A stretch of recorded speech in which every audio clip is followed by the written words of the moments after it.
Hello friends, welcome back हमारे channel easy math setup में आपका फिर से स्वागत है। आशा करता हूँ कि आप सभी अच्छे होंगे और आपकी तैयारी भी अच्छी चल रही होगी। तो जैसा कि आपको पता है कि हमने एक सीएचएसएल की प्रैक्टिस सीरीज चला रखी है, जिसमें हमने आपको ट्रेंड प्रैक्टिस सेट्स जो है अपलोड कराने का वादा करा था अपने चैनल पे। ठीक है, इजी मैथ सेटअप पे। तो भाई आज मेरे पास मेरा लैपटॉप उपलब्ध नहीं है और मैं घर पे भी नहीं हूँ, तो इस वजह से किसी और के लैपटॉप से मेरे को वीडियो रिकॉर्ड करनी पड़ रही है। तो मैंने जस्ट पीडीएफ ही ले लिया यहाँ पे। मैंने उसको माइक्रोसॉफ्ट पावर पॉइंट में या फिर प्रेजेंटेशन बना के आपके सामने नहीं रख रहा हूँ, बस मैं एक पीडीएफ फॉर्म में आपके सामने रख रहा हूँ। क्योंकि यार देखो, ये जो सेट 4 है मैंने एकदम एग्जाम ओरिएंटेड रखा है। इसमें जैसे इजी टू मॉडरेट क्वेश्चन जो पेपर में पूछे जाते हैं वही क्वेश्चन मैंने रखे हैं। अब सेट 5 में हम जब करेंगे ना, तो सेट 5 में मैं आपको एक नया कॉन्सेप्ट जो कि शिफ्टिंग शिफ्टिंग वाला कॉन्सेप्ट मैं आपको बताऊंगा जब सेट 5 वाले क्वेश्चंस को मैं अपलोड करूंगा आपके सामने तब। ठीक है। तो भाई आई होप आपको जो सेट 3 तक मैंने अपलोड करा है, सेट 1 सेट 2 सेट 3, उसमें आपको देख के लग रहा होगा कि भाई जो भी इंपॉर्टेंट कॉन्सेप्ट्स हैं वो सारे की सारे रिवाइज हो रहे हैं हमारे। तो भाई यदि आपको वीडियो ये पसंद आए तो हमारी वीडियो को लाइक करना और चैनल को सब्सक्राइब करना बिल्कुल मत भूलिएगा। ठीक है। और यहाँ पे कुछ लिंक्स पिन करी हुई है मैंने। तो फर्स्ट लिंक है मेरे टेलीग्राम चैनल की। यहाँ पे आपको क्या करना है, अपना टेलीग्राम खोल के और वहां पे सर्च करना है रेलिवेंट मॉक एसएससी। ठीक है। वहां पे आपको क्या मिलेगा, इन सब जो पीडीएफ के सॉल्यूशंस वहां पे मिल जाएंगे। और आपको ये भी पता होगा कि हम अपने चैनल पे क्या करते हैं, ओलाई बोर्ड के मॉक टेस्ट सॉल्यूशंस भी प्रोवाइड करते हैं, जिसकी प्लेलिस्ट की लिंक यहाँ पे आ रही होगी। ठीक है। आई टैब पे प्रैक्टिस मॉक के सॉल्यूशंस भी हमने स्टार्ट करे हैं। ठीक है। प्रैक्टिस मॉक के सिर्फ हम पहले तो मैथ्स के सॉल्यूशंस देते थे, लेकिन क्या है कि अब से मैंने सोचा कि भाई जब स्टूडेंट्स के कमेंट्स आ रहे थे तो भाई पूरा ही सोल्यूशन देते हैं, तो पूरा सोल्यूशन अपलोड करा था। वहां जाके आप चेक भी कर सकते हो। ठीक है। तो भाई ये रिलीवेंट मॉक एसएससी ज्वाइन करना तो एक मोस्ट इंपॉर्टेंट थिंग हो गया है ना। और भाई जो जो हमारे साथ बने हुए हैं, तो भाई देखो मेरा सिर्फ मतलब ये नहीं रहता कि कॉन्सेप्ट बता दिया। कॉन्सेप्ट के साथ साथ आपको शॉर्टेस्ट अप्रोच भी बताई जाती है। शॉर्टेस्ट अप्रोच का मतलब क्या है कि भाई एग्जाम में ना बहुत सारे क्वेश्चंस ऐसे रहते हैं कि भाई जो देखते ही या फिर हम उनमें कोई शॉर्टेस्ट अप्रोच याद आ जाए ना हमको, तो वहां पे वो लगा के हमारा टाइम जहाँ पे ज्यादा लगेगा ना, तो वहां पे उस टाइम को बचा के वहां यूज करेंगे हम। तो आपको ये वीडियोस यदि आप बहुत दिन से देख रहे हो, हमारे चैनल को बहुत दिन से फॉलो कर रहे हो, तो आपको पता चल गया होगा। एक हमने मैथ्स की प्रैक्टिस सीरीज चला रखी है, वो मैं आपको बताता हूँ कैसे है कैसे नहीं है। तो देखो बहुत सारी लिंक पिन करी हुई है। फर्स्ट तो हमारे चैनल के लिंक की प्रैक्टिस लिंक होगी। दूसरा देखो, दूसरी ही लिंक पिन करी हुई है मैथ्स की प्रैक्टिस सीरीज। इसमें मैं क्या करता हूँ कि सीट होती है, शीट हर 25 क्वेश्चन की सीट होती है। अभी तो हम इस सीएचएसएल की वजह से बिजी हैं, क्योंकि भाई ये सेट्स बनाने में थोड़ा टाइम लग रहा है, इस वजह से हम ये शीट अपलोड नहीं कर पा रहे हैं। जैसे ही हमारा जो सीएचएसएल वाला ओवर होता है, तो वैसे ही हम शीट 11 अपलोड कर देंगे, क्योंकि हमने शीट 10 तक अपलोड कर दिया है। और भाई आप देखो यूट्यूब पे बहुत ज्यादा टाइम वेस्ट करते होगे दिन में। मैं सिर्फ ये कहूंगा कि भाई 20 मिनट की वीडियो देख लो, आप व्यूज पे मत जाना, कंटेंट पे जाना। 20 मिनट देख लो। 20 मिनट में आपको ये नहीं लगे कि भैया ने क्या कंटेंट डाला है, क्या गजब कंटेंट डाला है, तो आप जो भी कमेंट में लिखना चाहो ना वो लिख देना। ठीक है। अब जैसे देखो, और जैसे कुछ इंपॉर्टेंट टॉपिक्स भी हैं, कुछ इंपॉर्टेंट टॉपिक्स मतलब जैसे कि इंस्टॉलमेंट इन एसआई वाला टॉपिक हो गया। इंस्टॉलमेंट इन एसआई वाला टॉपिक आपको दिख रहा है यहाँ पे, आप क्लिक करिए। जो जो टॉपिक्स मैंने अपने यूट्यूब चैनल पे करवा रखे हैं ना भाई, उनसे उन्हें पढ़ने के बाद उस टॉपिक में कोई समस्या रहे ना तो बताना मेरे को। ठीक है। बशर्ते आपने अच्छे से वीडियो देखी हो। इंस्टॉलमेंट इन एसआई हो गया, डिसऑनेस्ट डीलर हो गया, है ना। आपको बहुत सारी वीडियो दिख रही होंगी, ज्योमेट्री के इंपॉर्टेंट कॉन्सेप्ट सीरीज। इसमें डे 1 डे 2 डे 3 अपलोड करे हुए हैं। आप जाके चेक करो, है ना। और भाई जिसको ये दिक्कत है कि भाई ज्योमेट्री कैसे करें कैसे नहीं करें, प्री का एग्जाम आ गया तो हम कैसे कर पाएंगे पूरे सिलेबस को, तो भाई मैं ये कहूंगा कि 3 दिन ये पूरे मेडिसिन नहीं होती कि भाई 3 दिन की मेडिसिन ले लो, तो भाई ये मेडिसिन की तरह ही समझ लो। डे फर्स्ट में तो मैंने ट्राइंगल के कॉन्सेप्ट लिए हैं, मिसलेनियस कॉन्सेप्ट भी हैं। डे 2 में सर्कल के सारे कॉन्सेप्ट, क्योंकि भाई सर्कल एक मोस्ट इंपॉर्टेंट टॉपिक है प्री एग्जाम में। यदि हम देखें तो 2017 से लेकर 2023 तक के पेपर में भाई मतलब बहुत इंपॉर्टेंट टॉपिक रहा है। और मोस्ट प्रोबेबली जो टेंजेंट वाले क्वेश्चंस हो गए, है ना, जो अल्टरनेट सीगमेंट वाले थ्योरम्स वाले क्वेश्चंस हो गए, और डे 3 में जो आजकल पॉलीगन से रिलेटेड क्वेश्चन पूछता है ना कि भाई ये भुजाओं का रेशियो ये है तो एंगल का रेशियो क्या होएगा, वगैरह वगैरह। तो इसमें पॉलीगन की रिलेटेड भी है, और डे 1 डे 2 की प्रैक्टिस भी आप जाके चेक कर सकते हो। ठीक है। बस मैं ये कहूंगा कि भाई व्यूज पे मत जाना, क्योंकि भाई नया नया चैनल है तो व्यूज तो इतने आ रहे हैं वही बहुत है। लेकिन क्या है कि जब आप कंटेंट पे जाओगे, जो अब आप वीडियो को देखोगे ना, तो आपको पता चलेगा कि भाई लेवल किस कंटेंट किस लेवल का कंटेंट है। ठीक है। एक मॉक की प्रैक्टिस सीरीज भी आप जाके चेक कर सकते हो। आपको जस्ट इजी मैथ्स अड्डा सर्च करना है, और इजी मैथ्स अड्डा सर्च करने के बाद आपको बहुत सारी प्रैक्टिस जो है प्लेलिस्ट दिखेंगी वहां पे, तो आप जाके चेक कर सकते हो कि भाई कौन सी प्लेलिस्ट में क्या क्या है, क्या क्या नहीं है। ठीक है। एक मैथ्स की टाइम मेंटेन, भाई बहुत सारे स्टूडेंट के मैसेजेस के बाद हमने फाइनली एक मैथ्स की स्ट्रेटेजिक वीडियो बनाई।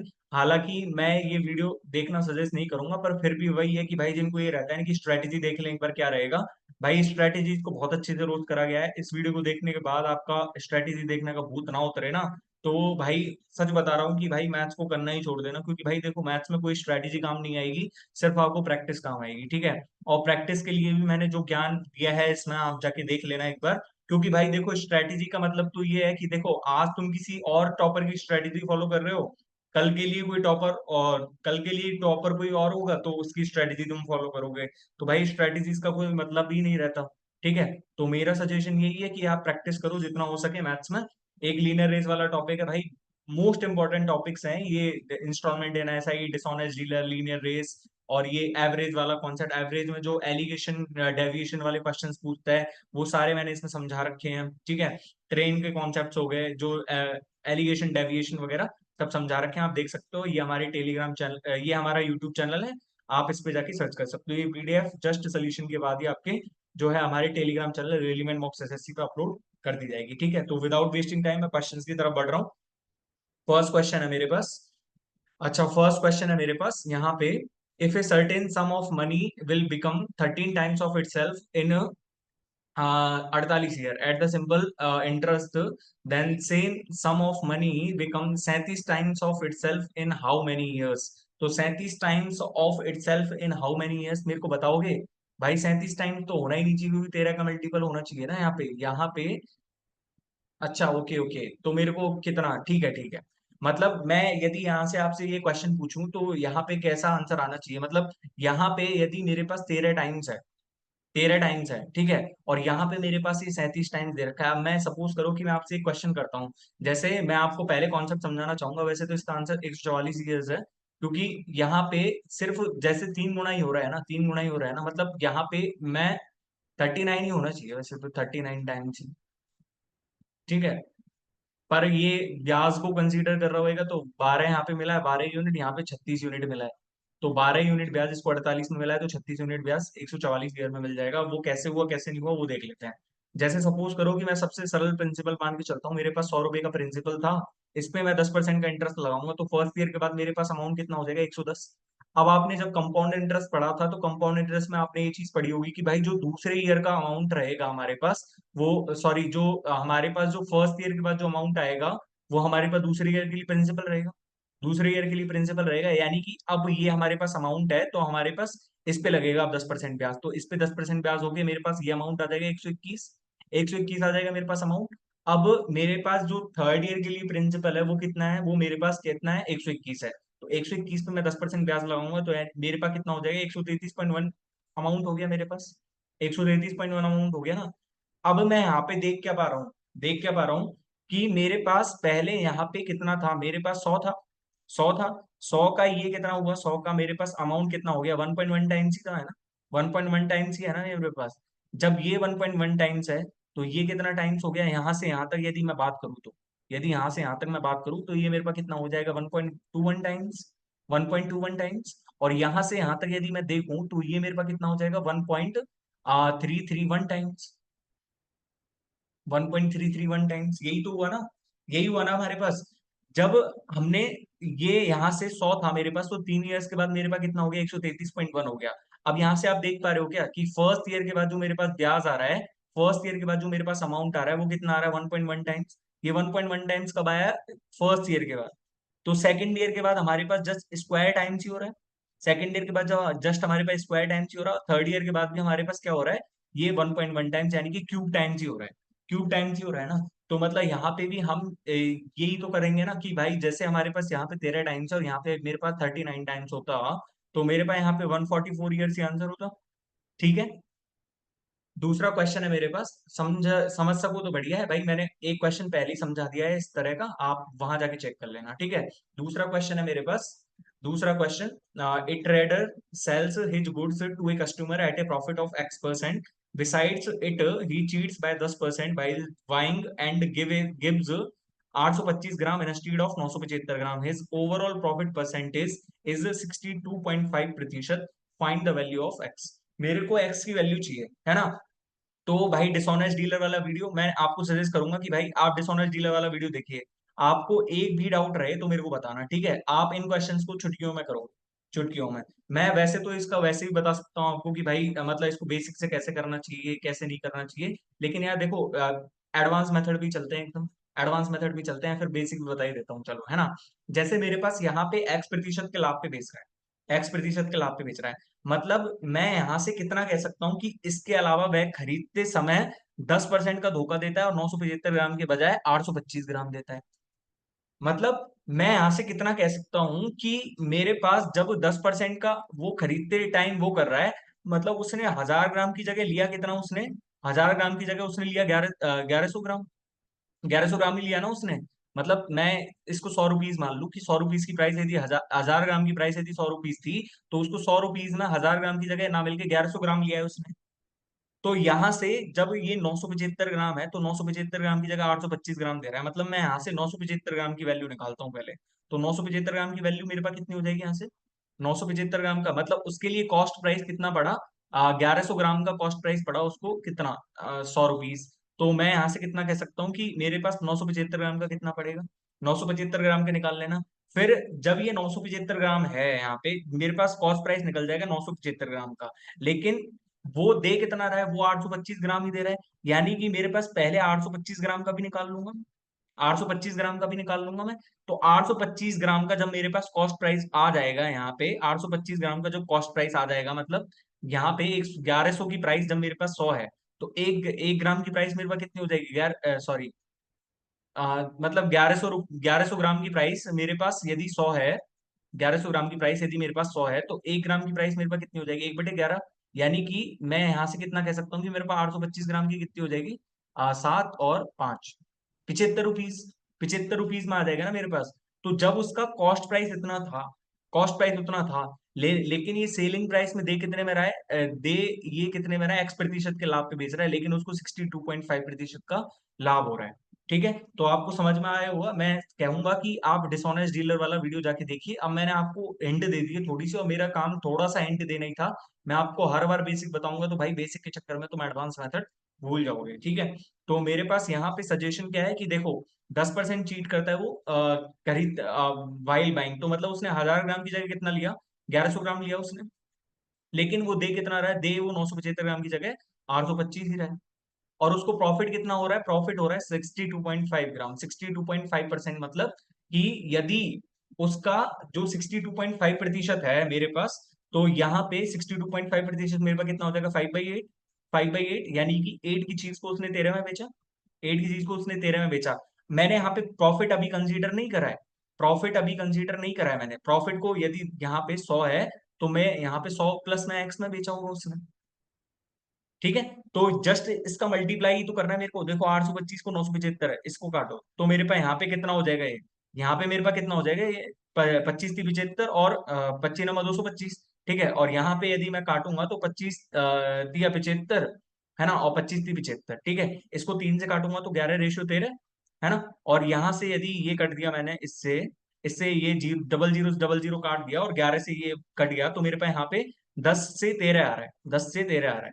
ठीक है, पर मेरे पास यहाँ पे प्राइस तो 8 से 13 आ रहा है, 8 से 13 आ रहा है। मतलब मैं यहाँ से क्या कह सकता हूँ कि मेरे पास इन दोनों का मल्टीप्लाई और इन दोनों का मल्टीप्लाई उसी का रेशियो तो है, ये मेरे पास 8/13, 8/13। यानी कि मैं अब इसको ऐसे भी तो लिख सकता हूँ कि 13/10। तो मेरे पास 8 से 10 है, तो यहाँ पे 8 से 10 का कितना परसेंट का प्रॉफिट हो गया मेरे पास, 25% का प्रॉफिट ही तो है, 25% का प्रॉफिट ही तो है। मतलब मेरे को यहाँ पे जब इसका इसका पूरे का मल्टीप्लाई इधर वाले का मल्टीप्लाई करूंगा तभी तो मेरे पास ये आता है, और इधर वाले का पूरे का मैं मल्टीप्लाई करूंगा तो मेरे पास ये आता है। ठीक है, अब मेरे पास है यहाँ से क्वेश्चन नंबर 3।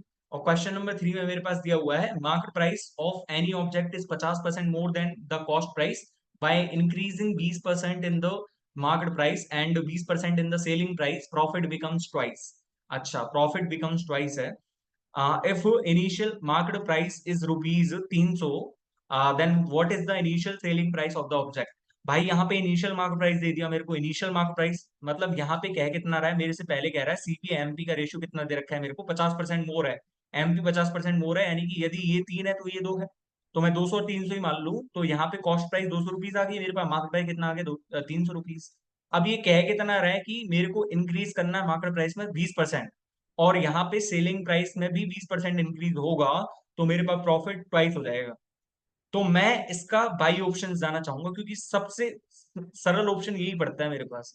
अब भाई देखो, बाई ऑप्शन जाएंगे तो मेरे पास ये बताओ कि प्रॉफिट बिकम्स ट्वाइस, यानी कि पहले भी कुछ ना कुछ प्रॉफिट हो रहा था उसको, पहले भी ना कुछ प्रॉफिट हो रहा था। अब ये तो है नहीं कि भाई उसने एमपी इतना कर रखा है 300, तो वो जस्ट कॉस्ट प्राइस पे बेच देगा, तो मेरे पास 200 तो आंसर हो ही नहीं सकता इसका, 200 तो आंसर नहीं हो सकता। तो मैं अब यहाँ पे 275 लेके चलूंगा, तो 275 लेके चलूंगा, तो मेरे पास प्रॉफिट बिकम्स प्राइस, मतलब ये तो मेरे पास मार्केट प्राइस से भी ऊपर चला जाएगा, मार्केट प्राइस से भी ऊपर चला जाएगा ना। तो अब यहाँ पे दो ऑप्शंस बचे मेरे पास, 250 240। पहले 250 पे मारो, 250 पे रेड मारो आप इसको बेसिक से करना चाहो बेसिक से कर लेना, कोई दिक्कत नहीं है, हो जाएगा। लेकिन 250 पे करो, तो 250 था मेरे पास, सपोज करो कि पहला 250 था मेरे पास, मार्केट प्राइस कितना हो गया यहाँ पे 20%। मेरे पास मार्केट प्राइस की जरूरत ही नहीं है ना मेरे को, मार्केट प्राइस की जरूरत ही नहीं है ना मेरे को, इसका 20% बढ़ाना है, इसका जब 20% बढ़ाऊंगा तो मेरे पास 300 हो गया ना, प्रॉफिट देख लो, हो गया ना डबल, प्रॉफिट डबल हो गया ना। ठीक है, तो मेरे पास यहाँ से इसका आंसर क्या हो जाएगा। ओके, अब मेरे पास है चौथा क्वेश्चन, और चौथे क्वेश्चन में मेरे को दिया हुआ है फाइंड द वैल्यू ऑफ इतना। ठीक है, तो मेरे पास त्रिकोणों का कोई क्वेश्चन आ रहा है, तो भाई इसको पेशेंस के साथ सॉल्व करो, है ना, और पेशेंस के साथ सॉल्व करोगे तो बढ़िया रहोगे भाई, बाकी आपकी मर्जी जैसा करना चाहो। ठीक है, मेरे पास कॉट 66 है, साइन 24, साइन 66, सेक 24, और साइन स्क्वायर 24 और सेक 66। यहाँ से कोई रिलेशन दिख रहा है आपको, यहाँ से कोई रिलेशन दिख रहा है। भाई देखो, ये साइन 66 है मेरे पास, साइन 66 है। भाई लॉजिक, हर सवाल का कोई ना कोई लॉजिक होता है, यहाँ पे कोई सेक 66 दिया है, तो भाई कुछ ना कुछ तो समझाने के लिए दिया है, यहाँ पे दोनों टर्म साइन किए हैं, यहाँ पे एक टर्म सेक किया है, तो कुछ ना कुछ तो भाई हमारे साथ लॉजिक है इसमें। हमारे पास यदि ऑप्शन भी चेक करें तो ऑप्शन में मेरे पास कोई भी ऐसा टर्म नहीं आ रहा है जहां पे कोई त्रिकोणों का बने, जैसे साइन 66 कॉस 66, तो मतलब ये सारे के सारे कटेंगे ऑप्शन, सारे के सारे कटेंगे। अब ये साइन 66 है तो इसको कॉस 24 लिख सकता हूँ, कॉस 24 साइन सेक 24, मेरे पास कितना हो जाएगा, 1 हो जाएगा। और यहां से यदि मैं इसमें से साइन 24 एक को निकाल लूं, मैं एक साइन 24 को निकाल लूं, तो उस साइन 24 को मैं क्या लिख सकता हूँ, cos 66, sine 90 minus theta is equal to cos theta ना। तो जब ये मेरे पास कॉस 66 हो जाएगा, कॉस 66 इंटू सेक 66 1, तो मेरे पास यहाँ पे अंदर क्या बच गया, साइन 24 प्लस में साइन 24, 2 साइन 24 हो गया, 2 साइन 24 हो गया। तो यहाँ पे मैं क्या लिख सकता हूँ, कॉट 66 2 साइन 24 अपॉन ये साइन 24 और टेन स्क्वायर 24 और टेन 66। ठीक है, तो ये कट गया मेरे पास, है ना। अब ये कॉट 66 है, कॉट 66, तो कॉट 66 को मैं क्या लिख सकता हूँ दोबारा से, कॉट 66 को मैं क्या लिख सकता हूँ, यहाँ पे कॉट 66 को भी मत लिखो, चाहे तो आप ऐसे करो कि इस कॉट 66 को नीचे ले लो, इस कॉट 66 को नीचे लोगे तो वन वन अपॉन में टेन 66, यानी कि मेरे पास नीचे क्या बन जाएगा, 2 अपॉन में टेन स्क्वायर 24 इंटू में टेन स्क्वायर 66, टेन स्क्वायर 66। अब ये तो मेरे पास क्या है, ये तो मेरे पास नीचे वाला वन ही है ना, इसको मैं कॉट कॉट स्क्वायर 24 लिख सकता हूँ, tan 90 minus theta cot theta ना, तो मेरे पास आंसर कितना आ गया, 2 ही आ गया ना इसका, आंसर तो मेरे पास कितना आ गया, 2 ही आ गया ना इसका, हमारे पास सी ऑप्शन है। ठीक है, ठीक है ना, हर चीज के पीछे कोई ना कोई लॉजिक रहते हैं, है ना। यदि ये ट्रिगोनों के आंसर, ट्रिगोनों के टर्म्स में ही आ रहे होते, साइन कॉस टेन के टर्म में, तो भाई सोचने वाली बात थी थोड़ी, लेकिन कोई बात ही नहीं थी फिर तो, है ना। मेरे पास है यहाँ से fifth question, P Q R S is the quadrilateral and internal angle bisectors of P and S meets at point O if PQR is equals to 66 degree and angle SRQ is equal to 108 degree, then find the measure of POS। भाई जब भी ट्रिगोनो, जब भी geometry का question पढ़ो ना, तो भाई थोड़ा थोड़ा सा आपके दिमाग में चित्र चलता रहना चाहिए, क्या क्या चित्र बनेगा। ठीक है, आप देखते ही इसका आंसर टिक कर सकते हो, मेरे पास पी क्यू आर है और एस आर क्यू है, यानी कि जो मेरे पास पीओएस होगा ना, वो इनका जस्ट एवरेज ही होगा। जस्ट इनका एवरेज कितना हो जाएगा मेरे पास, 66 33 33 और 54, 33 और 54 कितना हो जाएगा, 87 डिग्री आंसर है मेरे पास। यदि आपको कॉन्सेप्ट पता है तो 4 से 5 सेकंड का आंसर था, आपको चित्र बनाने की जरूरत नहीं थी। ठीक है। और ये आप कैसे सीखोगे, डे वन वाला वीडियो आप जाके देखो, जो ज्योमेट्री के इंपॉर्टेंट कॉन्सेप्ट सीरीज में भाई बहुत सारी वीडियोस डाल रखी है मेरे चैनल पे। ठीक है ना। और भाई उन वीडियोस को देखने के बाद मैं ये कहूंगा कि आपको कोई भी डाउट रहे ना जिस टॉपिक के बारे में करवा रखा है, तो बताना मेरे को, ठीक है। अब यहाँ पे भाई जो बेसिक वाले हैं तो बेसिक वाले भी देख लो भाई आके। मेरे पास यहाँ पे देखो सिंपल सा चित्र बनाना मेरे को, क्या करना मेरे को, पी क्यू आर एस, कोई क्वाड्रिलेटरल बनाना, फोर एनी क्वाड्रिलेटरल ट्रू रहता है ये, पी क्यू आर एस है मेरे पास, ठीक है।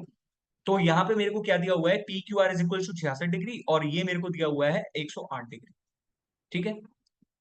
Then find the measure of POS, POS पूछ रहा है मुझसे, पीओएस पूछ रहा है, ठीक है। तो पीओएस मेरे पास कैसे निकलेगा, कैसे निकलेगा मेरे पास, बता सकते हो मेरे पास।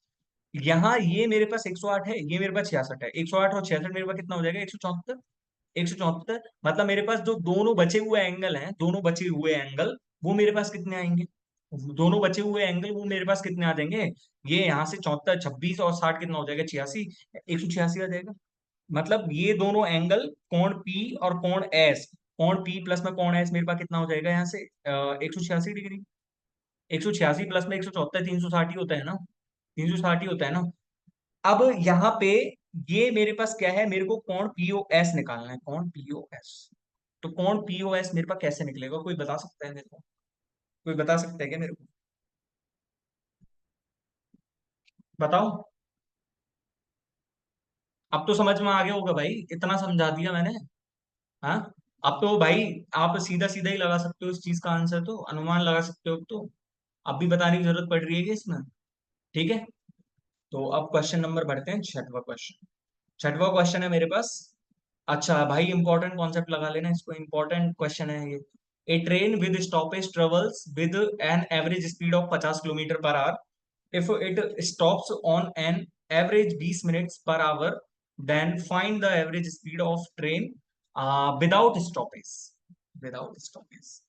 तो मैं इसका सबसे जो ऑप्शन जाना चाहूंगा ना, तो मैं वाई ऑप्शन जाना चाहूंगा इसका आंसर, वाई ऑप्शन, ठीक है। मैं यहाँ पे 58 किलोमीटर पर आवर लेके चलता हूँ, 50 से 58 चलना उसको, 50 58 किलोमीटर, ठीक है। तो भाई जो उसको टाइम लगेगा वो उसका उल्टा रहेगा, वो उसका टाइम रहेगा, मतलब यहाँ पे 29 है तो 25 हो जाएगा। पर यहाँ पे तो मेरे पास 4 आ रहा है ना, 4 तो 60 में 4 का भाग दूंगा तो मेरे पास ये तो 15 मिनट आ ही नहीं रहा है मेरे पास, तो ये तो आंसर हो नहीं सकता मेरे पास, ठीक है। अब मैं 64 लेके चलता हूँ, 50 से 64, ठीक है। तो मेरे पास टाइम कितना हो जाएगा, टाइम का रेशियो मेरे पास कितना हो जाएगा, ये 32 हो जाएगा और ये 25 हो जाएगा। यहाँ पे ये 7 का डिफरेंस आ रहा है, और 7 के डिफरेंस में फिर मैं क्या करूंगा कि मेरे को 60 का ही देना है ना, इसमें 60 का ही तो भाग देना होता है मेरे को। भाई जब यहाँ पे ये मेरे पास 1 घंटे में कितना रुकी है, 1 घंटे में ये 20 मिनट पर आवर की उससे रुकी है, 20 मिनट रुकी है। तो उसकी ट्रेन विदाउट स्टॉपेज मेरे को निकालनी है, ट्रेन विदाउट स्टॉपेज मतलब उसकी चाल मेरे को जब वो रुकती नहीं तब निकालनी है मेरे को। तो रुकती नहीं तब की चाल मैंने 64 किलोमीटर पर आवर मान ली, तो उसका टाइम मेरे पास 32 से 25 है। मतलब ये जो जो 7 कम टाइम लेती, यदि ये जो सब 7 कम टाइम लिया है उसने यहाँ पे, वो 32 टाइम ले रही थी, यहाँ पे वो 25 टाइम ले रही थी। तो यहाँ पे जब उसने 7 ज्यादा टाइम लिया इसमें, तो इतने टाइम के लिए तो वो रुकी होगी, इतने टाइम के लिए तो वो रुकी होगी ना, इतने टाइम के लिए तो रुकी होगी वो। अब तो कर सकते हो इस क्वेश्चन को, या तो देखो मेरे पास 64 आंसर अब तो कैसे ही बैठ रहा है, यहाँ पे 60 कौन 7 करना था, मेरे पास 80 लगे देखो, 80 लेंगे तो 50 से 80, तो 8 से 5, ठीक है। तो देखो 3 का डिफरेंस आ रहा है, यदि मैं इसमें 60 से वो करूंगा, 3 की वैल्यू यदि 60, तो 1 की वैल्यू मेरे पास कितनी हो जाएगी, 20 मिनट ही तो, 20 मिनट, ठीक है। सबसे इजीएस्ट मेथड था ये बाई ऑप्शंस करने का, और भाई मैं तो देखते ही और सबसे इजी वो बताऊं आपको, देखते ही आप 58 को काट सकते थे और 64 को काट सकते थे, क्योंकि यहाँ पे मेरे पास जब 20 मिनट का पर आवर का है, तो मेरे पास ऑब्वियस सी बात है कि भाई मेरे पास जो टाइम डिफरेंस बनना चाहिए ना वो 3 का बनना चाहिए, क्योंकि मेरे पास 60 मिनट ही होते हैं ना 1 घंटे में, तो 1 घंटे में मेरे पास 60 मिनट ही होते हैं, तो वो जो टाइम ज्यादा लिया उसने जब वो स्टॉपेज के साथ चल रही थी, तो वो टाइम 60 मिनट के इक्वली तो रहेगा, 60 मिनट के इक्वली तो रहेगा। समझ में आ जाए तो बढ़िया है, नहीं आया तो छोड़ देना, कोई दिक्कत नहीं है ना, क्योंकि भाई यही उम्मीद कर सकते हैं, और क्या भी उम्मीद भी क्या कर सकते हैं, ठीक है। 7वां क्वेश्चन है, in a triangle ABC, AD is perpendicular to BC and D and E, AE is the bisector of angle A. Important question लगा लेना इसको, ठीक है। और ज्योमेट्री की डे वन वाली वीडियो देखो, आपको सब समझा रखा है उसमें, ठीक है। मेरे पास यहाँ पे कोई ट्राइंगल है, सॉरी ए बी सी, इसको ऐसे बना लेता हूँ मैं, है ना। और मेरे पास यहाँ पे A D perpendicular to B C at D, और यहाँ पे मेरे को ये एंगल बाइसेक्टर दिया हुआ है, ठीक है। एंगल बी इज 59 डिग्री और angle C is 43 degree. Then what is the value of D A E, D A. तो डीएई की वैल्यू कितनी हो जाएगी, इनका डिफरेंस का आधा रहता है ना, इसका और इसका डिफरेंस का आधा, मतलब मेरे पास कितना हो जाएगा, ये 59 माइनस में 43 अपॉन में 2, यानी कि 16 अपॉन में 2। अब मैं इसका कॉन्सेप्ट नहीं समझाऊंगा, आप जाके डे फर्स्ट वाली वीडियो देखो। भाई बहुत वीडियो बहुत ज्यादा लंबी हो जाती है, उसका कोई सेंस नहीं निकलता फिर, ठीक है। आपको बहुत इंपॉर्टेंट कॉन्सेप्ट है और बहुत इजी सा कॉन्सेप्ट है, कोई इतना लंबी तगड़ी बात भी नहीं है, ठीक है, जो आपको समझाई जाए, ठीक है। आठवां क्वेश्चन है मेरे पास, और एवरेज का one of the most important question है, मोस्ट इंपॉर्टेंट क्वेश्चन, ठीक है। If the average of three digit numbers 45x, x32, 5x2 is 550, then find the average of 4x and x8। मतलब मेरे को तीन तीन अंकों की संख्या है और उनका एवरेज मेरे पास 550 आ रहा है, तो क्या करा जाए भाई, ये x को कैसे रिमूव करा जाए। आपको यदि नंबर सिस्टम आता हो ढंग से, तो मेरे पास ये कौन सा यूनिट डिजिट है, ये मेरे पास दहाई वाला अंक है, ये मेरे पास सैकड़ा वाला अंक है। इकाई दहाई सैकड़ा यही तो चलता है ना, इकाई दहाई सैकड़ा। मतलब यदि मैं इसका प्लेस वैल्यू लिखूं, इसका जो प्लेस वैल्यू लिखूं मैं, इसकी प्लेस वैल्यू कितनी रहेगी, मेरे पास एक्स ही रहेगी। और 5 को मैं क्या लिख सकता हूँ, यहाँ पे 50 लिख सकता हूँ, और 4 को मैं 400 लिख सकता हूँ। तो देखो मेरे पास यहाँ से 400 हो गया, 400 और 500, 900, 900 हो गया ना। 900 और 50, 950, 950 और 30, 950 और 30 मेरे पास कितना हो जाएगा, 980, ठीक है। और 980 प्लस दो कितना हो जाएगा, 980 प्लस दो 982 और 984। मतलब ये मेरे पास इनके प्लेस वैल्यू जोड़ने पे, जिनका मैं प्लेस वैल्यू लिख सकता हूँ, जैसे 4 को मैं 400 लिख सकता हूँ ना यहाँ पे, 3 को मैं यहाँ पे 30 लिखूंगा, 2 को मैं 2 ही लिखूंगा, 5 को कितना लिखूंगा, 500 लिख सकता हूँ। भाई यदि कोई संख्या है तुम्हारे पास 320, तो उसको ऐसे लिख सकते हो ना, 300, सॉरी 322 कर दूं इसको, तो 300 प्लस में 20 प्लस में 22। तो मैंने यही तो करा है, और कुछ करा है क्या यहाँ पे, एडवांस कुछ ज्यादा तरीका करा है क्या मैंने, ठीक है। अब यहाँ पे ये मेरे पास एक्स है, यहाँ पे मेरे पास कितना हो जाएगा, 100x हो जाएगा, और यहाँ पे ये मेरे पास कितना हो जाएगा, 10x हो जाएगा, ठीक है। इसी की वैल्यू मेरे को 550 इंटू 3, यानी कि मेरे पास 1650 हो जाएगा, 1650, और माइनस में 984। तो इस ये मेरे पास किसकी वैल्यू है, 111x की वैल्यू है मेरे पास, 111x की वैल्यू ही तो है ना ये मेरे पास। अब ये 111x की वैल्यू आ गई मेरे पास, तो यहाँ से x की वैल्यू कितनी आ जाएगी, देखो 1650 माइनस 984, 16 और 50 कितना हो जाएगा, 16 और 50 66, यानी कि 666 आ गई, 666 अपॉन में 111, यानी कि x की वैल्यू मेरे पास आ गई 6। जब x की वैल्यू 6 आ गई, तो यहाँ पे 46 और प्लस में कितना का निकालना था, 68 का। तो देखो 23 और 34 कितना हो जाएगा मेरे पास, 57। अच्छा क्वेश्चन था, अच्छा क्वेश्चन था ना। आपको यदि आता है तो आप कर पाओगे, नहीं तो भाई आप सोचते रह जाना एक्स की वैल्यू क्या हुई क्या, ठीक है। मेरे पास है यहाँ से क्वेश्चन नंबर 8, और क्वेश्चन नंबर 8 का आंसर, क्वेश्चन नंबर 9 का आंसर मैं चाहूंगा कि बोर्ड मास अप्लाई करो और खुद से आंसर बताना, मेरे को कमेंट में आंसर बताना, इसका कमेंट और आंसर,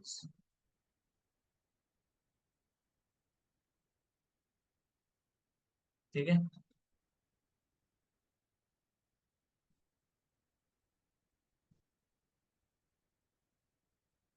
10वां क्वेश्चन है मेरे पास, the area of a square is 1521 centimetre square. मतलब यहाँ से साइड कितनी आ जाएगी, 39 सेंटीमीटर। भाई 40 तक तो, 50 तक तो स्क्वायर याद होंगे ही आपको। भाई 30 तक तो हर कोई कर लेता है, 31 का 961, 32 का 1024, 1000, सॉरी 33 का पूछ रहे थे ना, अरे हाँ 33 का 1089, 34 का 1156, 35 का 1225, 1225 के बाद 1296, 1296 के बाद 1369, 1369 के बाद फिर आएगा 1444, 1444 के बाद फिर 1521, 1681, 1764। तो ये 50 तक याद करके रखोगी तो बहुत बढ़िया रहेगा, ठीक है। मेरे पास यहाँ पे 39 सेंटीमीटर है, the breadth of a rectangle is equal to the side of the square and the length of the rectangle is 7 centimetre more than its breadth. तो मतलब यहाँ पे if the breadth of a rectangle is equal to the side, breadth कितनी हो जाएगी मेरे पास, B की value मेरे पास 39 सेंटीमीटर, और यहां से मेरे पास रेक्टेंगल की लेंथ कितनी हो जाएगी, लेंथ हो जाएगी मेरे पास 40 centimetre. Then find the perimeter of, तो पेरीमीटर मेरे पास 46 और 39, 46 और 39, 40 और 30, 70, यानी कि मेरे पास होगी 85। 85 किसका मल्टीपल होता है, 17 का, 17 का मल्टीपल। और 17 का मल्टीपल सिर्फ एक ही ऑप्शन दिख रहा है ना, सिर्फ एक ही ऑप्शन दिख रहा है ना। भाई कितने कितने सेकंड का क्वेश्चन है ये, बशर्ते आपने प्रैक्टिस करी हो इतनी। ऐसी क्वेश्चंस आते हैं ना ज्यादा से ज्यादा। अब ये कितना इजी सा क्वेश्चन है। In what ratio should rice costing 67.5 per kg we mixed with the rice costing ₹60 per kg to get an average price of 64 per KG. तो यहाँ पे ये मेरे पास 67.5 है, एलिगेशन लगा दो 60 है, यहाँ पे ये 64 है। तो ये मेरे पास कितना हो जाएगा, 4 रेशियो 3.5, यानी कि ये मेरे पास हो जाएगा 8 रेशियो। ठीक है, कितना इजी सा क्वेश्चन था ये। आपको पता है कि एलिगेशन वाला कॉन्सेप्ट कहाँ से आता है, एलिगेशन वाला कॉन्सेप्ट कहाँ से आता है और कहाँ से नहीं आता है। तो मेरे पास जब एवरेज प्राइस बन रहा है ना, ये एवरेज प्राइस, तो मेरे पास यहाँ पे क्या होता है कि 67.5, यदि मैं एक्स मानता हूँ इसको, एक की मैं 67.5 का एक्स ले रहा हूँ और 60 का मैं वाई ले रहा हूँ, तो मेरे पास टोटल जो प्राइस रहेगा वो 64 का, वो मेरे पास कितना रहेगा, एक्स प्लस वाई। मतलब मैं यहाँ से ये लिख सकता हूँ ना कि 67.5 एक्स प्लस में 60 वाई की वैल्यू मेरे पास 64 एक्स प्लस में वाई होनी चाहिए। अब यहाँ से आता है ये कॉन्सेप्ट कि भाई देखो 3.5 एक्स, और यहाँ से भी मेरे पास कितना आया, 4 भाई। यही तो बन रहा था ना हमारे पास, यही तो बन रहा था ना हमारे पास। बस इसको ना समझ के मैंने एलिगेशन लगा दिया सीधा सीधा। ठीक है, जिसको एलिगेशन नहीं आता तो भाई बेसिक से भी कर सकता है, लेकिन बेसिक आपके स्ट्रांग रहेंगे तो मैं इतना कह सकता हूँ कि क्वेश्चन कभी गलत नहीं, क्वेश्चन कभी गलत नहीं होएगा यदि आपके बेसिक्स स्ट्रांग हैं तो। ठीक है, मेरे पास 12वां क्वेश्चन है। A train covers a distance in 45 minute. ठीक है, if its speed is reduced by 5 kilometer per hour, then it takes 3 minutes more to cover the same distance.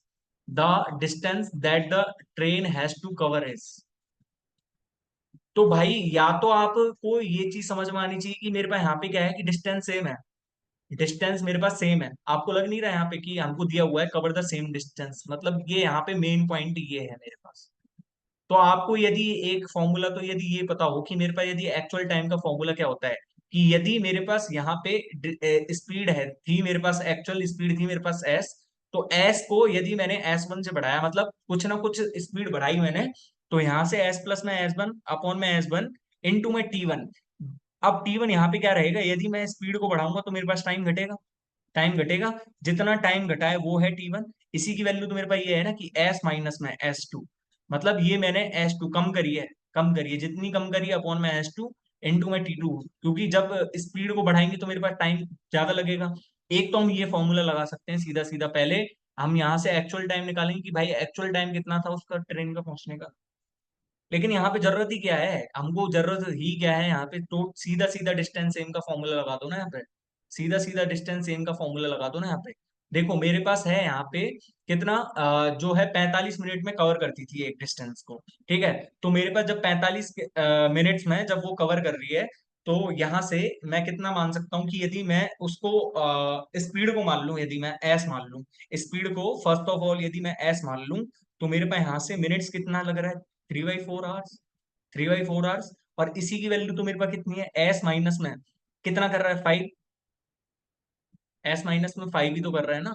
और डिस्टेंस मेरे पास 3 minute more to cover the same distance, जब 3 minutes more, तो यहाँ पे 45 ही लेगा, 48 लेगा, 48 लेगा। तो 48 को मैं क्या लिख सकता हूँ, 4/5 आर, 4/5 आर यही तो लिखूंगा ना। तो यहाँ से अब मेरे पास कितना हो जाएगा, देखो ये मेरे पास हो जाएगा 15 एस की वैल्यू मेरे पास 16 एस माइनस में 5 चौका 20, 80। तो मेरे पास एस की वैल्यू आ गई सीधी सीधी 80 किलोमीटर पर आवर। ठीक है, तो यहाँ से मेरे को क्या निकालनी थी, डिस्टेंस निकालनी थी। 80 इंटू में 3/4 करो, 60 किलोमीटर आंसर आ गया। कैसे आया कैसे नहीं आया वो अब तुम जानो और तुम्हारा काम है। ठीक है, 13वां क्वेश्चन है मेरे पास। और 13वां क्वेश्चन भाई इंपॉर्टेंट क्वेश्चन है, थोड़ा सा नहीं, बहुत ज्यादा इंपॉर्टेंट बताओ। ठीक है, a train leaves station A at 8 AM and reached station B at 12 noon। A car leaves the station B at 8:30 AM and reaches station A at the same time, when the train reaches the station B, at what time do they meet? भाई ये तो समझ में आ गया कि मतलब यहां से यदि ट्रेन ने, भाई ये चित्र आपको बनाना नहीं है, सिर्फ मैं आपको समझाने के लिए ले रहा हूँ, ठीक है। ज्यादा से ज्यादा कितने सेकंड का क्वेश्चन है, 15 से 20 सेकंड का क्वेश्चन है, ठीक है। डोंट वरी, टेंशन मत लो, ठीक है। आपको वो भी बताएंगे कि आप सीधा सीधा कैसे लिख पाओगे। लेकिन पहले लिखते हैं कि यहाँ पे, यहाँ से मैंने क्या करा कि ट्रेन जा रही है, ठीक है। और यहाँ से मेरे पास कोई कार जा रही है, तो ऑब्वियस सी बात है, जब ये बीच में कहीं ना मिलेंगे तो मेरे पास रिलेटिव स्पीड का फॉर्मूला लगेगा। रिलेटिव स्पीड चाहिए। अब भाई रिलेटिव स्पीड के लिए मेरे पास स्पीड हो या तो, या मेरे पास टोटल डिस्टेंस हो उनकी, या मेरे पास टोटल डिस्टेंस चाहिए, और मेरे को क्या चाहिए यहाँ पे, रिलेटिव स्पीड, मतलब दोनों की स्पीड चाहिए। तभी तो मैं निकाल सकता हूँ, तभी तो मैं रिलेटिव स्पीड का फॉर्मूला दे सकता हूँ। लेकिन यहाँ पे ना सिर्फ एक ही हिंट दी हुई है मेरे को। और मैं आपको एक चीज बताऊं कि यहाँ पे जब भी हम कोई रेशियो मानेंगे ना, तो रिलेटिव स्पीड का जब रेशियो मानेंगे तो भी हमारे पास जो एक्चुअल टाइम ही आएगा उनके मिलने का। तो यहाँ पे जब ट्रेन ने किससे करा, 8 AM से चली ट्रेन, और यहां से ये 8:30 AM से चली है। पर ये भी यहाँ पे 12 बजे पहुंच गई, और ये भी यहाँ पे 12 आवर में पहुंच गई। मतलब ट्रेन ने कितने आवर्स लिए, 4 आवर्स लिए। और इसने कितने आवर्स लिए, 3.5 आवर्स लिए कार ने। तो मैं क्या मान के चल रहा हूं कि मैंने, जो 4 है और ये 7/2 आवर्स है ना, तो मेरे पास लेट टोटल डिस्टेंस मैंने मान ली, डिस्टेंस बराबर 28 सेंटीमीटर, सॉरी 28 किलोमीटर। तो स्पीड मेरे पास कितनी कितनी आ जाएगी, स्पीड मेरे पास कितनी आ जाएगी, स्पीड, स्पीड यदि मैं इसकी निकालूं तो स्पीड यहाँ पे कितनी आ जाएगी, फिर मेरे पास 7 किलोमीटर पर आवर। और यहाँ पे मेरे पास कितनी आ जाएगी स्पीड, यहाँ पे मेरे पास 8 किलोमीटर पर आवर। अब यहाँ पे ये 8 बजे से चल रही है और ये 8:30 बजे से चल रही है, तो जो रिलेटिव स्पीड लगेगी वो 8:30 बजे के बाद लगेगी।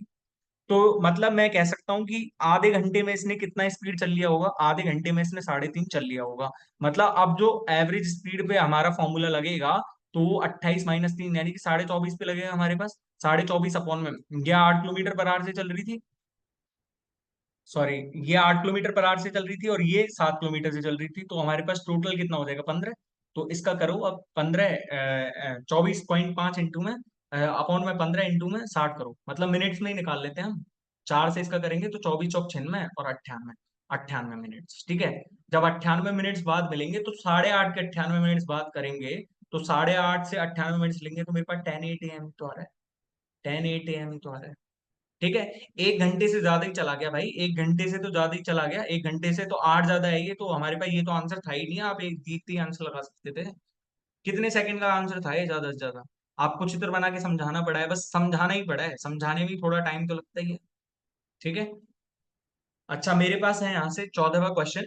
What is the difference between the average of first 148 even positive numbers and the average of first 129 odd positive number. First odd positive numbers का कितना रहता है, ये 129 ही हो जाएगा मेरे पास, और ये मेरे पास कितना हो जाएगा, 148 प्लस में 1, 149 हो जाएगा। मतलब यहां से समझ रहे हो ना कि फर्स्ट एन इवन नंबर्स का मेरे पास एवरेज कितना होता है, n+1, और फर्स्ट ऑड पॉजिटिव नंबर्स का मेरे पास कितना होता है, एन ही तो होता है। भाई ये समझाने के लिए टाइम तो नहीं लगना चाहिए यार। जैसे मेरे पास यहाँ पे, सपोज करो कि मेरे पास यहाँ पे कितना दे रखा है, मेरे को सब नंबर्स दे रखे हैं, 2, 4, 6, 8, 9, और मेरे पास डॉट डॉट डॉट करके है एन तक, ठीक है। यहाँ पे एन तक ही है, चाहे 2n तक मैं मान लूं। तो यहाँ पे मेरे को इनका एवरेज निकालना है, तो पहले इनका सम तो निकालू, तो सम निकालने का फॉर्मूला क्या रहेगा, एन इंटू में एन प्लस में 1/2, एन अपॉन एन इंटू में एन प्लस में 1/2। लेकिन यहाँ पे ये कितना है, मेरे पास शुरू की एन प्राकृत संख्याओं का योग निकलता है इससे, तो शुरू की एन प्राकृत संख्याओं का योग। तो भाई मैं यहाँ से एक चीज नहीं दिख रही क्या तुमको, कि मैं यहाँ पे यदि 2 कॉमन लूंगा तो मेरे पास 1, 2, 3, और ये मेरे पास 4, 5 डॉट डॉट डॉट करके एन तक ही तो जा रहा है। तो इसका तो मेरे पास एन अपॉन एन इंटू में एन प्लस में 1/2 ही रहेगा, और 2 से 2 कट जाएगा यहाँ पे। तो मेरे पास जो एन फर्स्ट एन संख्याओं का, जो मेरे पास फर्स्ट एन इवन नंबर्स का मेरे पास सम कितना आ जाएगा, एन इंटू में एन प्लस में 1, और इनका एवरेज निकालना है, तो मेरे पास एन नंबर्स थे तो एन से एन कट गया, एन प्लस 1 ही तो आया। ऐसे ही ऑड का निकाल लेते हैं, तो ऑड का 129 आ जाएगा, इसका 149 आ जाएगा, दोनों का डिफरेंस कितना आ गया, 20 ही तो आया। समझ में आ गया तो बहुत बढ़िया, नहीं तो भाई कोई दिक्कत नहीं। फिर से मेरा यही कहना है। 15वां क्वेश्चन है भाई, एवरेज का मतलब जो भी टाइम एंड वर्क का क्वेश्चन आएगा तो मैं उसको कहूंगा कि देखो बोनस मार्क्स हैं, आपको जितना मिल सके, आप जितना लूट सको इसमें से उतना लूट लेना, क्योंकि भाई फ्री के मार्क्स मिलते हैं इसमें। आप ये क्वेश्चन भी गलत कर रहे हो ना, तो इसका मतलब ये है कि आपने बिल्कुल ही पढ़ाई नहीं कर रखी है, बिल्कुल ही। A can complete a work in 36 days, B is 33.33% less efficient than A, and C is 50% less efficient than B. तो मेरे पास यहाँ पे 33.33% less efficient than A. A, B और सी की एफिशिएंसी निकाल लेते हैं पहले।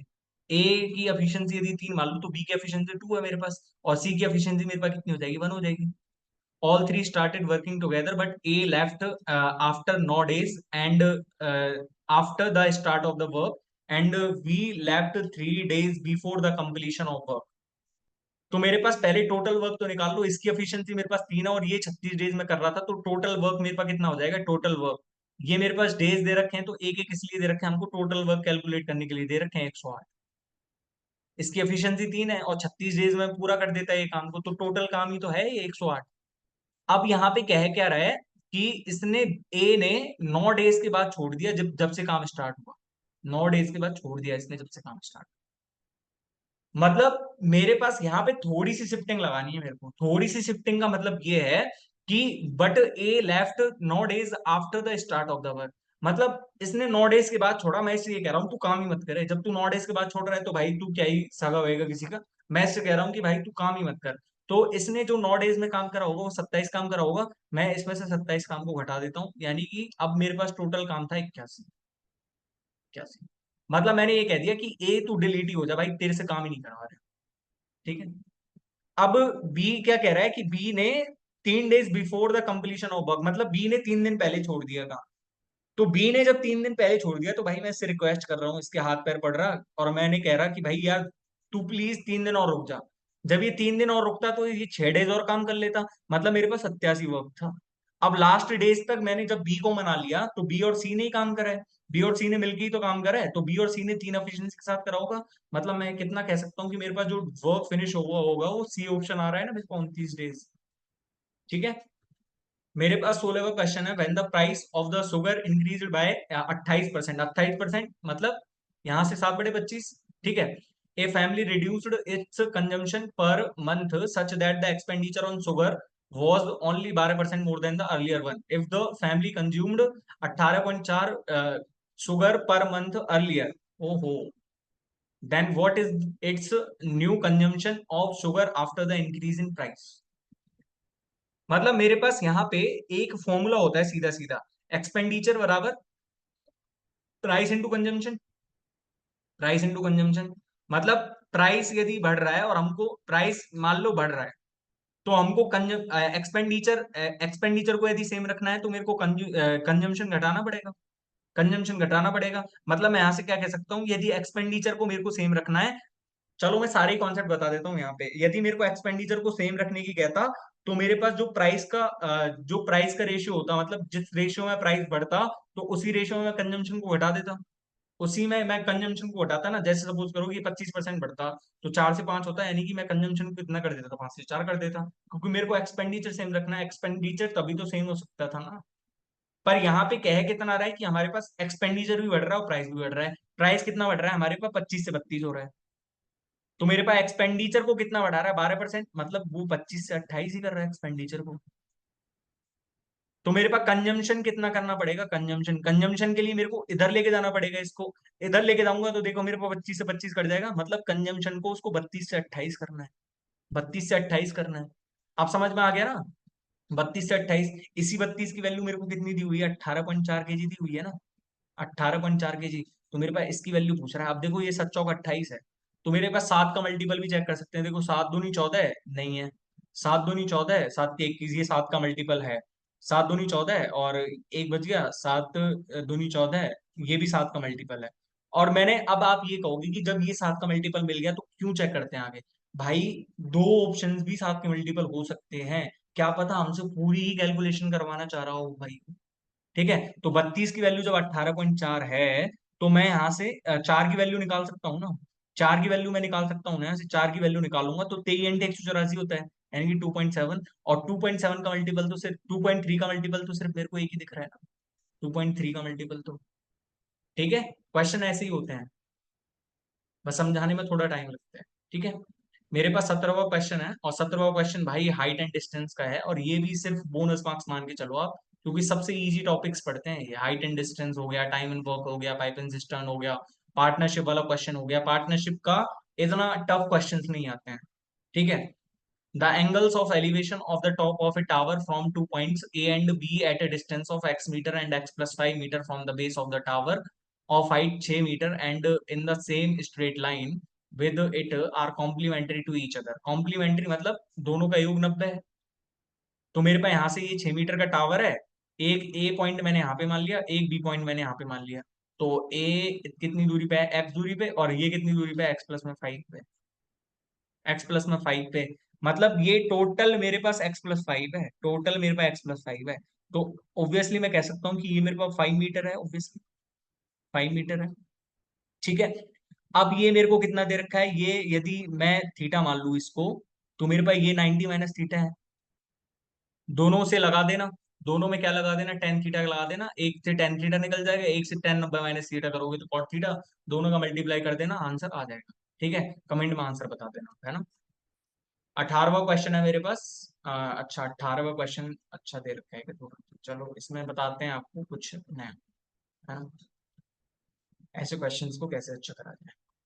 When x is subtracted from each of, one second मैं थोड़ा नीचे करता हूँ इसको, हाँ, each of 25 32 59 80, the number so obtained in this order are in proportional, what is the mean proportional of 3x plus 1 and 5x minus. मेरे पास यहाँ से जब प्रिपोर्शन में होते हैं तो प्रिपोर्शन का मतलब इसका गुणा और इसका गुणा मेरे पास सेम आना चाहिए। तो मैं यहां से क्या कह सकता हूं कि मेरे पास 25 माइनस में एक्स इंटू में 80 माइनस में एक्स कर रहा था, इज इक्वल टू 32 माइनस में एक्स इंटू में 59 माइनस में एक्स। लेकिन मैं 32 माइनस एक्स को यहाँ पे लिख दूं, तो मेरे पास यहाँ पे कितना आ जाएगा, 59 माइनस में एक्स अपॉन में 80 माइनस में एक्स। अब भाई जो जो गुणा कर सकते हैं, जो जो मल्टीप्लाई कर सकते हैं भाई, बहुत अच्छी बात है, कर लेना आराम से, कोई दिक्कत नहीं। लेकिन यहाँ पे एक तरीका ये होता है, जैसे देखो 25 माइनस में एक्स और 32 माइनस में एक्स, यहाँ पे मेरे पास 7 का डिफरेंस आ रहा है, 7 का डिफरेंस है ना, 7 का डिफरेंस है। और यहाँ पे देखूं तो मेरे पास 21 का डिफरेंस है, 21 का डिफरेंस। तो मैं इस डिफरेंस को अब सेम बना रहा हूँ। डिफरेंस को सेम बनाने के लिए मैंने यहाँ पे क्या करा, 3 से मल्टीप्लाई कर दिया, इसको कर दिया 75 माइनस में 3x, और जब इसको 3 से करा है तो इसको भी 3 से करना पड़ेगा, 96 माइनस में 3x। तो अब मेरे पास 21 का ही वो आ रहा है, 21 का डिफरेंस, यहाँ पे भी 21 का डिफरेंस। तो मेरे पास जस्ट इसको इसके इक्वल कर दो, इसको इसके इक्वल कर दो। भाई 75 माइनस में 3x की वैल्यू अब मेरे पास यहाँ से सीधी सीधी से आ गई 59 माइनस में x, ठीक है। तो मेरे पास यहाँ से 2x की वैल्यू कितनी आ जाएगी, 2x की वैल्यू मेरे पास आ जाएगी 16, मतलब x की वैल्यू है मेरे पास 8, ठीक है। यहाँ से भी करके देख लो, यही उत्तर आएगा मेरे पास, 2x की वैल्यू 16 है तो x की वैल्यू, ठीक है। x की वैल्यू 8 रखेंगे तो 25 ही हो गया, और x की वैल्यू यहाँ पे 8 रखूंगा 36, 6 पंजे 30, 30 आंसर आ गया। मीन प्रोपोर्शनली निकालना था ना, 30 आंसर आ गया ना। कैसे हुआ कैसे नहीं हुआ वो भी समझा दिया आपको, डिफरेंस सेम कर लेना और वही आंसर आ जाएगा, ठीक है।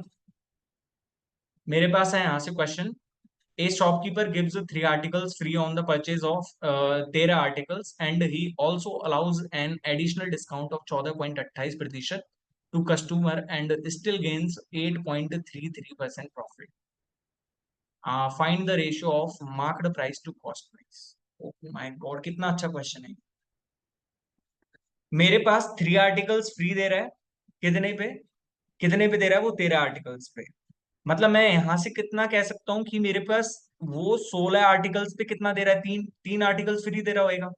16 आर्टिकल्स जब वो उसने कस्टमर ने 16 आर्टिकल खरीदे, 16 आर्टिकल मिले तो उसको तीन फ्री के मिले, मतलब उसको 3/16 का डिस्काउंट तो ये हो गया। मतलब यहां से मैं कितना कह सकता हूँ कि उसको 18.75% का डिस्काउंट हो गया यहाँ से तो। और वो एडिशनल डिस्काउंट कितने का दे रहा है, 14.28% का। एडिशनल डिस्काउंट कितने का दे रहा है, 14.28% का, to customer and still gains 8.33%, यानी कि 1/12। Find the ratio of marked price to cost price.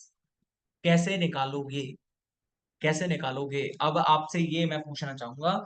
आप सीधा सीधा इसका कमेंट बॉक्स में आंसर बताना, सीधा सीधा कमेंट बॉक्स में आंसर, ठीक है। मैं इसका आंसर जानने के लिए बहुत तत्पर हूं। आप कैसे करोगे कैसे नहीं करोगे मेरे को बताना, या फिर मैं यहाँ से सीधा सीधा आपको एक हिंट दे देता हूँ, सीपी रेशो एमपी निकालो सीधा सीधा और कर देना जो भी आपको लगे। ठीक है, सीपी रेशो एमपी कर देना जैसे जैसे, है ना।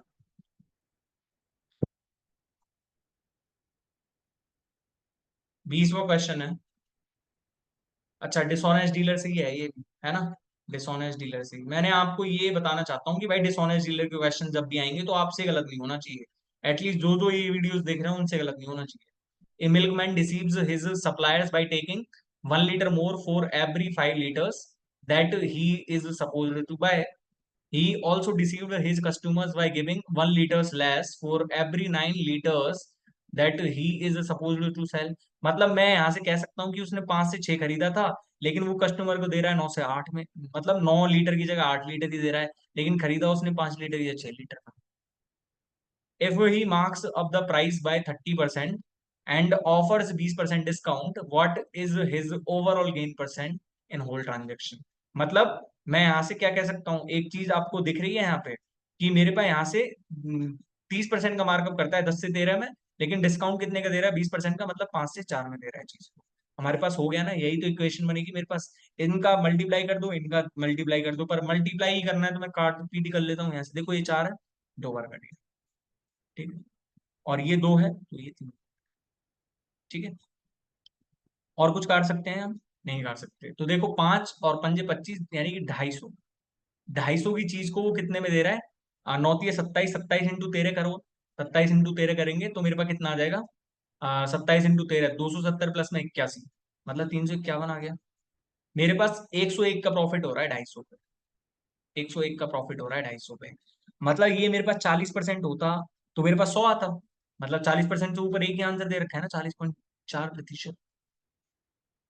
एक ही आंसर दे रखा है ना। अब भाई ऐसे कैलकुलेशन करोगे, वैसे तो आप करते रह जाना, इसमें फिर क्या दिक्कत आ रही है?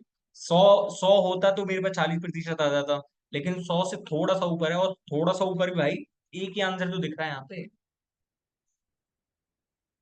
ठीक है, मेरे पास है 21वां क्वेश्चन। इफ एक्स प्लस में 2/x = 7, what is the value of? तो मेरे पास यहाँ से निकालो सीधा सीधा सा। x² प्लस में 4/x² इज इक्वल्स टू, मेरे पास कितना आ जाएगा यहाँ से? 49 माइनस में 4 यानी कि 45। मेरे को 2 का मल्टीप्लाई तो करना था। 2x² प्लस में 8/x², 90 आंसर हो जाएगा। 90 आंसर है ना। 22वां क्वेश्चन, और भाई इंपॉर्टेंट है, ऐसे क्वेश्चंस अब बहुत पूछे जाते हैं एग्जाम में। ठीक है, a² प्लस में 4b² प्लस में 25c² 18 है, और यहाँ पे मेरे पास 2a है, तो a² माइनस में 2a कर सकता हूँ, और -2a है, मतलब a माइनस में 1 को होल स्क्वायर बनाने के लिए मैंने +1 और उधार ले लिया इसमें से। जब ये +1 लिया तो यहाँ पे मेरे पास कितना रह गया? अब 17। ध्यान रखना मन में, ठीक है। अब यहाँ पे मेरे पास 4b² है, प्लस यहाँ पे मेरे पास क्या है? अब 4b है ना। तो यहाँ पे मेरे पास 2b होएगा, 2b होएगा। तो मैं यहाँ पे अब दोबारा और +1 का ले रहा हूँ, +1 ले लिया मैंने उधार इससे, तो मेरे पास यहाँ पे कितना रह गया? अब 16 रह गया। प्लस में 25c² और माइनस में 40c प्लस में 16 इज इक्वल्स टू 0। तो मेरे पास यहाँ पे कितना बन रहा है? a माइनस में 1 का होल स्क्वायर प्लस में, ये मेरे पास कितना हो जाएगा? 2b प्लस में 1 का होल स्क्वायर, और ये मेरे पास कितना हो जाएगा? 5c माइनस में 4 का whole square is equals to 0। अब आपको ये तो पता होगा कि भाई मेरे पास स्क्वायर 0 है, तीनों स्क्वायर्स का सम मेरे पास 0 है। तो भाई पहले तो ये बताओ कि स्क्वायर कभी 0 हो सकता है क्या? मतलब मैं सपोज करूँ कि यहाँ पे यदि 1 ले लूँ तो मेरे पास एक्स स्क्वायर 0 हो सकता है, ऑब्वियसली 0 हो सकता है, लेकिन कब? कि मेरे पास 1 0 होगा। पर मैं ये कहूंगा कि तीन सम का स्क्वायर मेरे पास 0 है। 3 सम का स्क्वायर मेरे पास 0 है, मतलब मैं यहाँ से इंडिविजुअली कह सकता हूँ कि यदि ये, या तो ये मेरे पास इंडिविजुअली 0 होंगे तभी ये मेरे पास पॉसिबल है कि मेरे पास 3 स्क्वायर्स का सम मेरे पास 0 आ जाए। तो यहाँ से ए की वैल्यू, जब a-1 0 होगा तो ए की वैल्यू 1, बी की वैल्यू -1/2, और सी की वैल्यू मेरे पास कितनी रह जाएगी यहाँ से? 4/5। ठीक है, वैल्यू जमा लेना और मेरे पास आंसर आ जाएगा, देखो कितना? 1 माइनस में 1 और प्लस में 4। 1 माइनस में 1 प्लस में 4, 4 आंसर। ठीक है, 23वां क्वेश्चन है। 23वां question, a person borrowed a certain sum at 10% per annum for 3 years, interest being compounded annually at the end of the 2 years he repaid a sum of 6634 and at the end of the third year he cleared off the डेप्ट by paying 13,200. What was the sum borrowed by him? अब भाई आपने compounded annually भरा है तो 10 से 11 10 से 11 होना चाहिए, है ना? लेकिन आप यदि एनुअली मतलब यदि यहाँ पे इंटरेस्ट मेरे पास, सॉरी, यदि यहाँ पे मेरे पास जो इंस्टॉलमेंट सेम रहेंगी तो आप ये देखना चाहोगे कि यहाँ पे जब थर्ड ईयर में देगा तो 1000 से वो 1331 देगा। लेकिन भाई मेरे को 1331 का तो मल्टीपल ही नहीं दिख रहा है, 1331 का तो मल्टीपल ही नहीं दिख रहा है। तो क्वेश्चन ऐसे नहीं होगा आपकी बार, क्योंकि हमारे पास जो इंस्टॉलमेंट है ना वो सेम कहाँ लिख रखा है कि भाई इंस्टॉलमेंट मेरे पास सेम है। हमारे पास जो क्वेश्चन करने का तरीका होता है ना वो हर क्वेश्चन को अलग अलग करने का तरीका होता है। यहाँ पे यदि ये लिखा होता कि भाई उसने इंटरेस्ट जो उसने, सॉरी, इंस्टॉलमेंट दिए वो सेम है, पर यहाँ पे इंस्टॉलमेंट कहाँ सेम दी हुई है मेरे को ये तो बता दो। नहीं है। तो मैं यहाँ से एक चीज देख पा रहा हूँ कि भाई जब उसने 2 years के एंड में ना, 2 years के एंड में उसने 6634 दे दिया, मतलब अब 3 years में जब वो गया तो 3 year में ऑब्वियस सी बात है कि उसने 10 से 11 ही दिया है। भाई जब इंटरेस्ट, तो सॉरी, रेट ऑफ इंटरेस्ट जब मेरे पास 10% की है तो उसने 10 से 11 ही दिया है, और इसी 11 की वैल्यू तो मेरे पास 13,200 है। मतलब मैं यहां से कितना कह सकता हूँ कि मेरे पास यहाँ पे कितना देना था उसको, 12,000 देना था, 12,000 और देना था, मतलब इस 6634 के बाद उसको 12,000 देना था, लेकिन उसने इंटरेस्ट कैलकुलेट करा तो उसको 13,200 देना पड़ गया। तो मैं कितना कह सकता हूं कि यहाँ पे 2 years के एंड में उसको देना कितना होगा, टोटली देना कितना होगा, 18,634, 18,634। और ये किसकी वैल्यू है? ये किसकी वैल्यू है? मैं आपसे ये जानना चाहूंगा कि ये किसकी वैल्यू है मेरे पास। ये मेरे पास 11 की वैल्यू है या 121 की वैल्यू है, मैं आपसे ये पूछना चाहता हूँ। ठीक है, हमें 100 की वैल्यू चाहिए, 121 की वैल्यू है, या फिर 100, ये 11 की वैल्यू है, मेरे को ये बता दो पहले। तो ऑब्वियस सी बात है कि भाई ये 121 की वैल्यू रहेगी मेरे पास, 121 की ही तो वैल्यू रहेगी। भाई 2 years के एंड में 10 से 11, 10 से 11 मतलब 100 से 121 ही दिया है ना 2 year के एंड में। तो जब 121 है, यहाँ पहले 11 से काटो, 11 एकम 11, है ना? ये मेरे पास 7 बच गया, और 11 6 66, 10 बच गया, 10 3 11 9 99 और 16 94, है ना? और 11 का आप दोबारा से, तो 11 एकम 11, 11 पंजे 55 और 11 चौक, 11 एकम 11, 11 पंजे 55 और 11 चौक 44। तो मेरे पास जो प्रिंसिपल आ जाएगा वो कितना आ जाएगा, 15,400। ठीक है। Find the two numbers whose mean ratio is 25 and their third ratio is 25।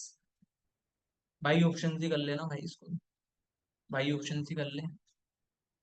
भाई ऑप्शंस करोगे तो फायदा रहेगा भाई, मेरा कुछ नहीं जा रहा, है ना? तो mean ratio, whose mean ratio is 25, तो 25 मीन रेशियो कहाँ बन रहा है? 25 मीन रेशियो सिर्फ एक में ही तो बन रहा है, 25 एंड 25 का ही, 25 एंड 25 का ही बन रहा है ना mean ratio. Mean ratio root में ही तो होता है, रूट ए भी। मेरे पास 25 और लास्ट क्वेश्चन रह गया कि, हाँ लास्ट क्वेश्चन है मेरे पास। A and B can complete a work in 9 days। A plus में बी 9 days ले रहे हैं, बी प्लस में सी कितने ले रहे हैं, 18 days, और ए प्लस में बी प्लस में सी कितने ले रहे हैं, 8 days। तो मेरे पास दोनों का लेस है, टोटल वर्क में मानूंगा, दोनों का एलसीएम ही मानूंगा ना, टोटल वर्क। तो मेरे को ए एंड सी का निकालना है to complete the work together. ठीक है, तो ए एंड सी का निकालना है, तो भाई कैसे निकलेगा ये तो बताओ मेरे को, ये तो बता दो मेरे को। ठीक है, टोटल वर्क है, टोटल वर्क मेरे पास कितने में, टोटल वर्क मैं कितना मानूं यहाँ से, 9 है और 18, 9 और 18 का तो 36 मान लूंगा मैं, 9 और 18 का 18 भी मान सकता हूँ। ठीक है, 18 9 इंटू में 2 है, और ये 4 इंटू में 2 है, मतलब 4 की कमी है मेरे पास, तो 18 चौक 72 टोटल काम मान लिया मैंने।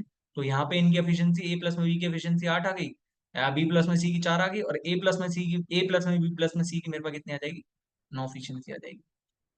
ठीक है, मतलब मेरे पास यहाँ से मैं कितना कह सकता हूँ कि ए प्लस में बी प्लस में सी की एफिशिएंसी मेरे पास 9 है। ठीक है, तो 2a प्लस में बी प्लस में सी की एफिशिएंसी कितनी रहेगी, यदि मैं दुगना लूंगा तो मेरे पास 18 रहेगी इनकी एफिशिएंसी।